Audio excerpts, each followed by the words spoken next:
Hello and welcome to glennzb TV for Friday, the show that puts glennzb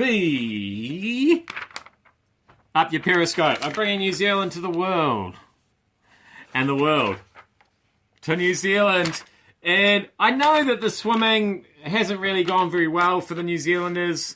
Lauren Boyle, another one, disappointed, not quite sure what went wrong today. But on the bright side, at least nobody's drowned. Just on the swimming, I think we've got a disturbing connection between what's happening in Rio and what's happening in Syria at the moment. Too much chlorine in both places. Gas attack overnight in Syria, and too much people complaining of stinging eyes in the water polo pool.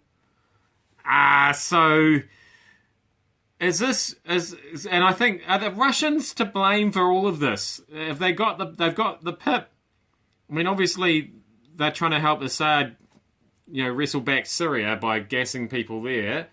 And are they trying to get back into the Olympics by gassing people there?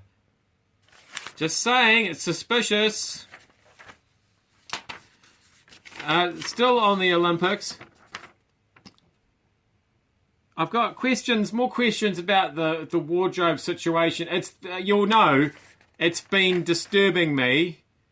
Hey Ryan, why do I suck? Explain. I mean, specifically, how do I suck? Because I haven't got enough hair. I've got heaps of hair. What are you talking about? Anyway, we're not talking about my wardrobe. I'm talking about the wardrobe of the Olympians. I've talked about how I don't understand why the female beach volleyball players seem to have to wear no clothes at all. While the guys get the baggy shorts. We had the water polo pulling the things up and now we go to the velodrome. Now, cyclists wear wacky stuff at the best of times, and I'm talking about you go to any cafe, any given weekend, any given brunch time, and there's a whole lot of smelly lycra-clad cyclists in there, and there's no excuse for that. We've come to expect this. What I didn't expect to see at the velodrome this morning was the Australian team warming up and stripping off. Is that appropriate? They just don't care, those Aussie girls, do they? They should be playing water polo or beach volleyball, I think. Maybe they do. Maybe they're multi-sport experts. I don't know. Other wardrobe questions, and this involves Australians' poor wardrobe choices as well. If you look very hard at this shot, and I'll hold it right up so you can get a good 360 look at it for the 360 viewers there. One of these teams won a gold medal. The other two teams can't find their shoes! You don't go onto the medal dais. The Aussies are in socks, and these guys, nothing. I've never understood people who can just walk around in socks. I mean, your socks just get instantly dirty then, don't they? Filthy.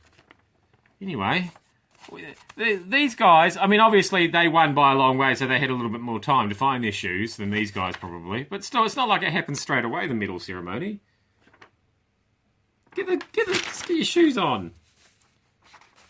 Finally, another Olympic questions for you. In the gymnastics today, they wear some weird things. The gymnasts, especially the I'm going to call them loosely lady gymnasts. I haven't seen too many who I would consider, in Ron Burgundy terms, to be old enough to be called ladies. Anyway, here's one holding a hot water bottle close to her tummy. So maybe she's old enough to be a lady. Have I made is that a sexist period joke you just made there, glennzb? Maybe. I'll let you be the judge. But that I wasn't expecting that. That's not something you see at the gymnastics every day, is it? I do wonder if that French gymnast had held a hot water bottle on his knee before doing that vault the other day, whether things would have turned out better for him. Anyway, so many Olympic questions. Such a short vidcast. I am glennzb. Thank you so much for having me. Up your Periscope and your virtual goggles. I'll see you back here again on Monday.